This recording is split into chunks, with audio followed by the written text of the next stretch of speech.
Hi everybody, I'm Jordan. Nice to meet you, and thanks for being here. Thanks for joining our program using improvisation to unblock, unfuck, perhaps unlock your electronic music production and performance. You likely know my music from my work with Juju and Jordash, Magic Mountain High, or maybe my solo stuff, or one of the other many groups I work with. And one thing in common with all of them is improvisation. And that's been part of my music methodology, both in the studio and on stage, for a few decades. I mean, for a couple decades for sure. And I'm here to share some of what I've learned with you. Now, by improvisation, I mean taking advantage of our subconscious, or I like to call it my brain's brain, because my brain's brain often is more insightful than my conscious analytical part of my mind. My brain has some authentic taste when it comes to creative decisions. And I try to take advantage of that.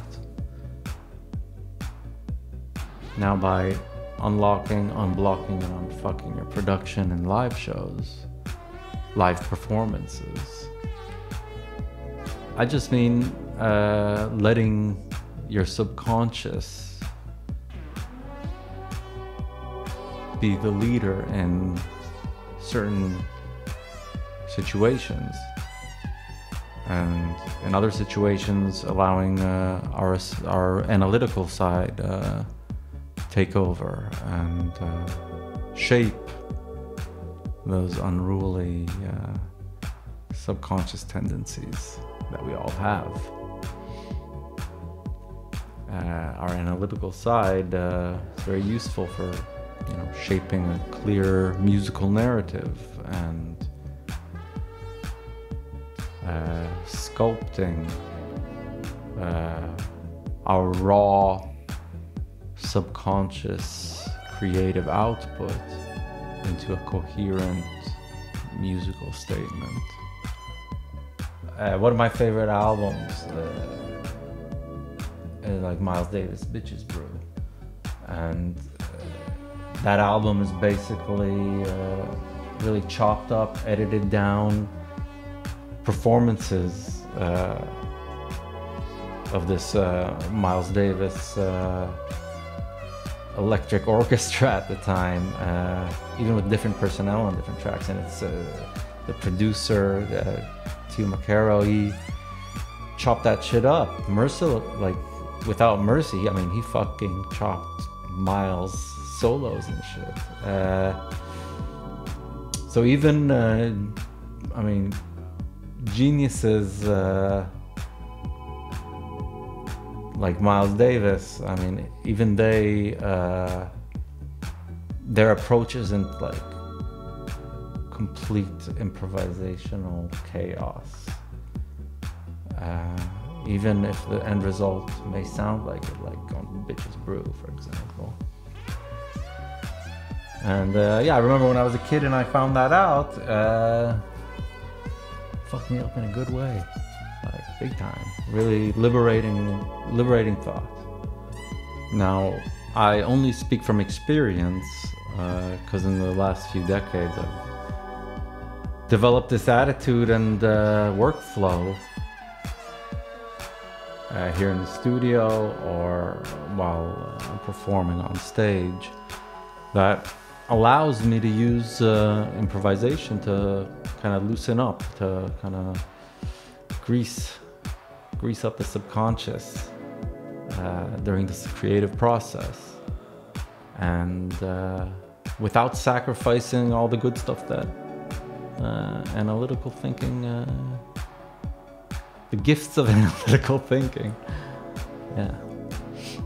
And as I used to be, well, I still am, but like as a jazz hobbyist, I was really used to the concepts of improvisation, and then when I kind of fell in love with techno and house in my late teens, I found it difficult to translate those ideas that I already developed and musical practices that at the time I already developed. I found it hard to translate that into the quite rigid framework of electronic dance music at the time. I'm not talking about experimental electronic music necessarily. I'm talking about dance music, you know, house techno, but the good stuff. And after I founded Juju and Jordache with Gal, with Juju, and we started gigging, regularly in clubs and in this whole house and techno world, I learned that the less we planned before, the less prepared we came for a live performance, the better the show was, the better the crowd reaction was, the more we enjoyed it, the more we wanted to do it. I mean, we started out gigging with a plan, you know, we were playing tracks, that pre-prepared tracks that we knew. And that slowly, quite quickly shifted to full-on improvisational gigs. And that stepped up a notch when we joined with David Mufang, Move D, and started Magic Mountain High, which also was fully improvisational. Now, these live performance practices that I cultivated also translated to studio methods and new studio practices and trying new ways of liberating myself from certain restraints of basically loop-based repetitive dance music, which I love also. So it was a matter of developing this sort of middle road between freedom and genre, and freedom and functionality, you know. And that's something we really leaned into, and I still do it, and it's just, I find that fascinating. Freedom within the quite rigid confines of mostly 4 to the floor 20th century electronic dance music. I'm definitely not suggesting that we all just get wasted and noodle around and call it a day. Yeah, there's my release. I mean, I love noodling around, fucking around in the studio with all these keyboards, so I have them, and with all my effects. It's one of the funnest things to do, of course. And it's very useful and important, but we also need how to learn to harness all that freedom to to a bigger picture, to what we want to aesthetically achieve. And we have to learn to not be shy about just chopping away and killing our darlings. So at the same time, I want to encourage us to be completely free during the recording process, and quite rigid and strict during the editing and mixing process. And that way, take advantage of our humanly gifts. In short, my aim is to show you how I do all of that stuff, so you can do the same and apply it to your working methods.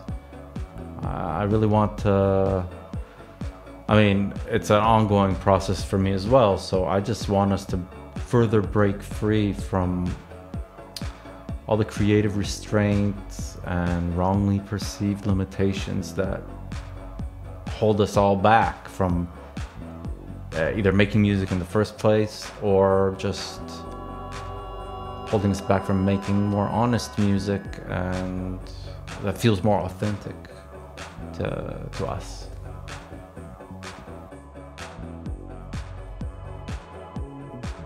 I realized that the best way to share some of my experience with others is if I completely big brothered this shit and just let you all join me here in the studio, and I'll just walk you hand by hand and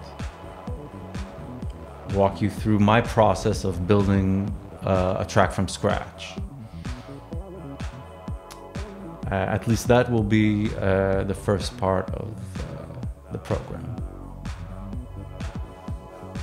And I designed the program so every couple of weeks we're gonna have a new video which gives you a chance to follow my example and take inspiration from maybe from how I do things, and take that and just run with it. You could also follow the exercises I will be giving every couple of weeks to just allow us all be on the same page of the process. And I think it would be interesting to discuss all that stuff and listen to each other's work up on the Discord server I set up.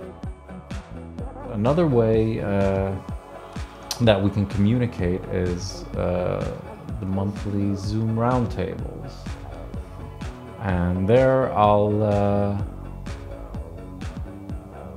be open to all questions and we can just go deeper into any topic we want. I want it to be a more of an informal kind of hangout for us, to exchange ideas, which topics interest you more, and just develop a kind of community, and a real kind of learning community that we can all learn from each other.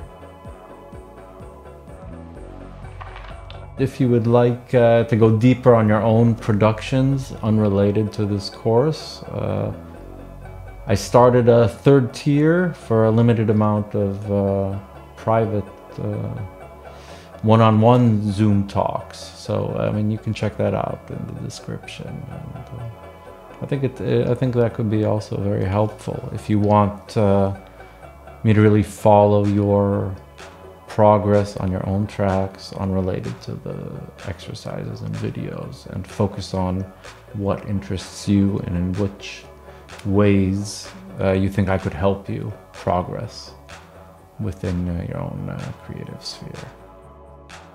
Anyway, again, nice to have you here. I really hope we have a successful and educational time here together, and entertaining, It's music, it's supposed to be fun. And yeah, let's get started.